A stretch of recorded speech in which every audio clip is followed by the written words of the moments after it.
Welcome to the deep dive. Today, we're jumping into something really fascinating, almost a paradox, really. We're talking about entire cities, millions upon millions of homes in China just sitting completely empty. But here's the kicker, they're being bought up at incredibly high rates. This deep dive is kind of a shortcut, actually, to understanding a really complex economic puzzle. Okay, picture this with me for a second. Way up in the Austrian mountains, beautiful little town, Hallstatt. You've probably seen pictures. Now imagine an exact replica, like identical, built 9,000 kilometers away near Hong Kong. Wow. Yeah, it's got the European-style buildings, but, Chinese restaurants. And apparently it gets eerily quiet after dark. Huh. And it's not just a one-off weird thing. China's got these look-alike towns mimicking Paris, London, Berlin, even Jackson Hole, Wyoming. Jackson Hole, really? Yep. And they're all part of this bigger picture where there are just way more houses than people to live in them. We're looking at numbers like roughly 50 million empty units. 50 million. Right. That's huge. It is. It's like 22% of China's entire urban housing stock, just empty. And here's where it gets, really interesting. These homes, they're selling like crazy. Like 10 years ago, most sales were first-time buyers. That makes sense, right? Growing economy. Sure, standard pattern. But now, second homes are the majority of purchases, and people are buying almost as many third homes as they are first homes. Third homes, okay. So the big question we're tackling today is just why? Why build all these places? Why snap them up and then just leave them empty? It feels really off. It does seem counterintuitive, you're right. And the simple explanation you often hear that it's all just about growth. Well, it doesn't quite capture it. In this deep dive, we're aiming to unpack the deeper interconnected reasons. We'll look at how China's unique political setup, its economic incentives, and crucially social pressures all kind of converge to create this really surprising situation. So maybe let's start by digging into those numbers you mentioned a bit more. Okay, yeah, let's try and wrap our heads around this. 50 million empty homes, 22% of urban housing. I mean, just try to visualize that. Endless rows of apartment blocks, entire city districts, just vacant, dark windows at night. It's a striking image. And it gets even more puzzling when you layer in the economics. Think about this for a moment. Shenzhen, right? Yeah. Major city. The average price per square foot is, say, around $85. Okay. Now, compare that to, like, Los Angeles. There, it's maybe $633 per square foot. Much higher. Right. LA is expensive. But now look at incomes. Average annual income in Shenzhen, maybe $7,500. In LA, it's closer to $60,000. Oh, okay. That difference is huge. Yeah, exactly. So the question isn't just why are they empty? Okay. It's how on earth can anyone even afford these places, given those income levels? It's almost like people in China are buying homes with the frequency Americans might buy cars, but then they just leave them empty. Yeah. That economic gap you just described really makes you scratch your head. If incomes are relatively low compared to these sky-high prices, how is it happening? Where does the government machine fit in? Is Beijing pulling all the strings directly, or is it more local? Because, Beijing is the top dog, sets the laws, appoints the officials, but China isn't monolithic, right? Below Beijing, you've got this huge structure, 22 provinces, municipalities, autonomous regions, special regions, over 300 prefectures. A complex system. And their interests must vary wildly. Like, Shenzhen's needs as an exporter are totally different from Inner Mongolia's. Absolutely. So Beijing makes the rules, but the cities, they apply them, and maybe apply them differently. That's exactly where this financial engine kicks in. See, these local governments have a really specific funding problem. They only get about 40% of the tax revenue collected in their area. Only 40%. Yeah, but they're responsible for something like 80% of the public spending. Yeah. Education, roads, healthcare. There's a massive gap. A huge structural gap. So they had to get creative. And they found what's essentially like a money printing machine. Selling land. Here's the basic idea. The city buys up cheap rural land, often agricultural land, around the edges. Okay. Then, crucially, they reclassify it. They change its designation to urban land, making it available for development. Ah, rezoning. Exactly. And then they sell that newly urban land to property developers for a much, much higher price. It's a very profitable cycle for them. Now, here's a key detail. Generally, local governments in China aren't allowed to just go out and take loans directly. Right. Restrictions from Beijing. Precisely. But there's this loophole. They set up what are called local government financial vehicles, or LGFVs. LGFVs. Okay, what are those exactly? Well, they're basically state-owned companies, but controlled by the local city government. The city transfers ownership of that valuable urban land to its LGFV. Got it. And then the LGFV, as a company, can legally borrow money. using the land as collateral, money the city itself couldn't borrow. Ah, clever. So it's an indirect way to borrow. Exactly. And that borrowed money, it funds infrastructure, roads, schools, subways, and yeah, sometimes those replica Austrian villages you mentioned earlier. Wow. This is so central to their finances that in some years, land sales have accounted for up to 40% of all local government revenue. 40%. That's enormous. It is. And here's the kicker. All this building, all this infrastructure spending, it massively boosts local GDP figures. And GDP growth. That looks Yeah. good for the local officials, You right? got it. GDP growth is a key metric for getting promoted within the party system. So there's this powerful incentive loop. Sell land, borrow via LGFVs, build stuff, boost GDP, get promoted. Okay, hold on. So cities are basically setting up these side companies to take on huge amounts of debt. Effectively, yes. That sounds incredibly risky. What happens if those land sales slow down or if housing prices actually fall? That's the tightrope walk. Because the revenue would plummet, but those massive loans are still there. They still have to be paid back. Precisely. And this creates a real tension. Beijing, at the national level, wants stability. They don't want a massive housing crash or a debt crisis. Makes sense. But the local governments, their main concern is, frankly, survival, keeping the revenue flowing, keeping the projects going, and the officials running them want those promotions tied to GDP. So their interests aren't really aligned with Beijing's on this? Not always, no. They're kind of stuck in this cycle. And it leads to some pretty extreme situations when they start running out of easily developable land. Like what? Well, like that example you mentioned, the city spending $2 billion literally blowing the tops off mountains just to create more flat land to sell for development. Wow. That sounds desperate. It highlights the immense pressure they're under to keep this engine going. Okay, so that explains a lot about the supply side, why so many homes are being built, driven by these local government finances and incentives. But what about the demand side? Why are ordinary people buying these places up? Like, their lives depend on it, especially if many are just sitting empty. Well, for a lot of people, it almost does feel like their future depends on it. A big piece of this puzzle goes back to the one-child policy. How does that connect? Its legacy is a significant demographic imbalance. China has millions more men than women like. The entire population of Canada, more men. Right, I've heard about that skew. And this has created incredibly fierce competition in the marriage market. For a man, owning property, at least one apartment, has become almost a prerequisite.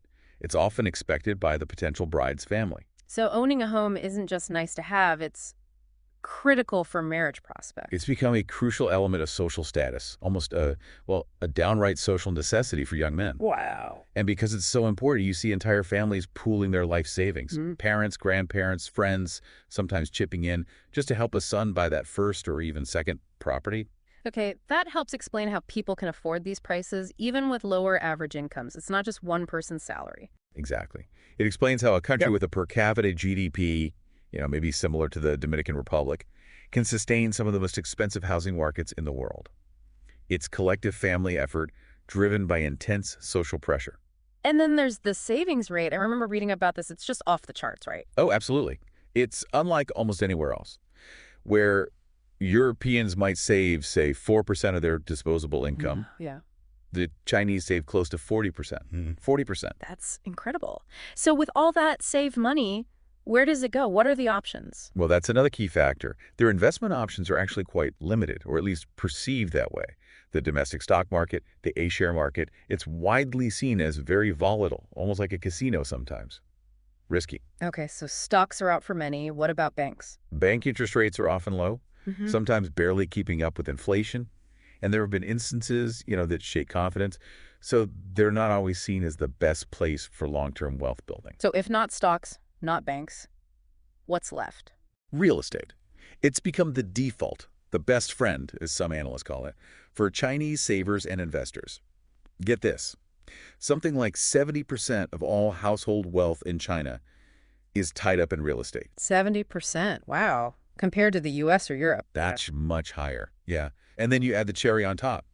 Effectively, zero property tax after the initial purchase. Wait, zero ongoing property tax? Pretty much. Yeah. Taxes are paid up front, mainly through transaction fees and the land value embedded in the purchase price. But once you own it, the holding cost is minimal. So that incentivizes just buying and holding, right? buy as soon as you can and just sit on it. Exactly. Buy and hold, expecting prices to keep rising. Put all that together, social pressure, high savings, limited alternative, low holding costs, and you get this extreme demand for housing. The homeownership rate is astonishing, around 90%. 90% compared to like 60-something% here in the U.S.? Right, 69% in Europe, maybe 64% in the U.S. And it's not slowing down. Surveys show like 94% of Chinese millennials who don't own yet plan to buy within the next 5 years. It's quite the irony, though, isn't it? You have these incredibly strict laws trying to stop money from leaving China, Capital controls. yet billions still flow out into property in Vancouver, Sydney, London, driving up prices there. Vancouver even brought in that 20% foreign buyer tax. Yeah, that outflow is significant, despite the controls. Meanwhile, back home, you hear stories about people in hyper-expensive cities like Beijing or Hong Kong literally having to live underground in tiny spaces because housing is so unaffordable. Yes, the rat tribes or cage homes. While these 50 million other homes are sitting totally empty, often unable to even find renters, it says something about the kind of housing being built, doesn't it? And where it is. It really does. You've hit on a crucial point. It's not just that they're empty. Many of these investment properties are bought as essentially concrete shells. Just the basic structure. No interior finishing, no kitchens, no bathrooms sometimes. Really, just bare concrete. Often, yes. The expectation is the owner will fit it out later if they ever decide to live there or rent it, which often they don't. And critically, they're usually built on the outskirts of cities in these huge new developments, often far from existing jobs, transport links, and amenities. So they're not practical for living in right now? Not really. They're primarily assets, built for investment and speculation, not for immediate use. Okay, so where does this all lead? What's the future look like? I mean, the underlying bet in all this must be that eventually people will move in, right? That the demand will catch up. You hear about places like Pudong on the east side of Shanghai. People apparently mocked it years ago as a ghost district. They did, yeah. Better a bed in Puxi than a house in Pudong, was the saying. And now, it's a massive global financial center worth hundreds of billions. So that model can work, the build it and they will come approach. That's definitely the hope, and there's some basis for it. China is still undergoing the largest human migration in history. They're planning to move hundreds of millions more people, maybe 300 million, from rural areas into cities over the coming decade. 300 million people. It's a staggering number. And all these new city dwellers will absolutely need places to live. So the expectation is that many of these currently empty ghost cities, or at least parts of them, will eventually fill up and, spring to life as this urbanization wave continues. Okay, that sounds optimistic, but surely it's not all smooth sailing. You mentioned earlier some, let's say, less peachy aspects. What tempers that optimism? Right. There are definitely some significant challenges or caveats. First, remember the type of housing we're talking about. Most of these empty units are what's called commodity housing. They tend to be larger apartments built by private developers for profit, often aimed at the middle class or investors. They're generally not affordable for a typical rural migrant moving to the city for the first time. So there's a mismatch between the empty housing stock and the needs of the incoming population. Very often, yes. There's a shortage of genuinely affordable public or social housing in many places. Second, there's this whole issue of the land lease. It's a really important point, often missed outside China. You mentioned this earlier, the 70-year limit. Exactly. In China, when you buy an apartment, you own the building itself, the structure. But the land underneath it, that's still owned by the state. You only get a lease on the land use rights, typically for 70 years for residential properties. And what happens after 70 years? Well, that's the million-dollar question, isn't it? The leases have started expiring in some older areas. The general expectation is they'll be renewed, perhaps automatically or maybe with some kind of fee or tax. But it's not fully clear yet. There's uncertainty about the cost and the process. And that 70-year horizon kind of interacts with construction quality, too. How so? Well, think back to local government incentives.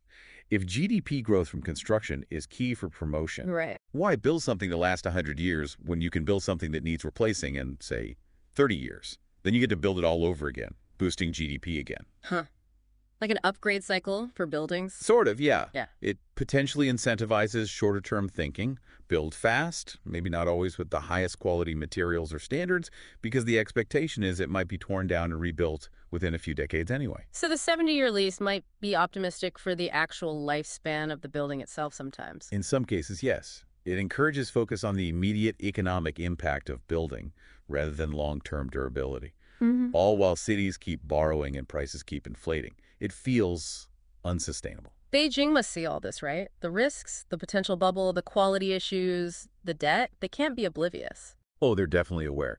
Beijing knows about the potential property bubble. They understand the risks tied to LGFV debt, and they largely know what needs to be done. The solutions are relatively clear on paper. Gradually slow down the pace of lending, especially to riskier developers and LGFVs. Rein in the more excessive behaviors of local governments, perhaps by reforming their tax revenue system, and implement a nationwide annual property tax like Shanghai and Chongqing have piloted to cool speculation and create a more stable revenue source for cities. So they know the fixes. Why not just implement them? That's the dilemma. The problem is that real estate and construction are so incredibly intertwined with China's overall GDP growth. Pulling any of those levers too hard or too fast risks significantly slowing down the entire economy. It could trigger defaults, stall growth, potentially even lead to social unrest. So they're caught between a rock and a hard place, damned if they do, damned if they don't. It's an incredibly delicate balancing act. They have to try and deflate the bubble slowly, carefully, without causing a full-blown crash. And that's proven very, very difficult. So wrapping this up, what should you, our listener, take away from all this? We've seen this really complex picture emerge, haven't we? It's this intricate web connecting local government finances, the drive for official promotions, deep social pressures around marriage, extraordinary savings habits, and limited investment choices. All these threads weave together to create this unique and, frankly, kind of baffling housing situation in China. And at the heart of it is this fundamental tension. Beijing wants stability, but local governments need that land sale revenue and GDP growth to function and thrive within the current system. It really is a puzzle. It is, and keeps trying to navigate these enormous economic challenges, trying to balance that relentless desire for growth with the need for stability, all while pursuing the Chinese dream. It really makes you think, doesn't it? What does it actually mean for a country's economy to be so heavily reliant on a single asset class like property? And maybe more importantly, how will they manage the inevitable trade-offs and adjustments that lie ahead? That's perhaps something to keep pondering.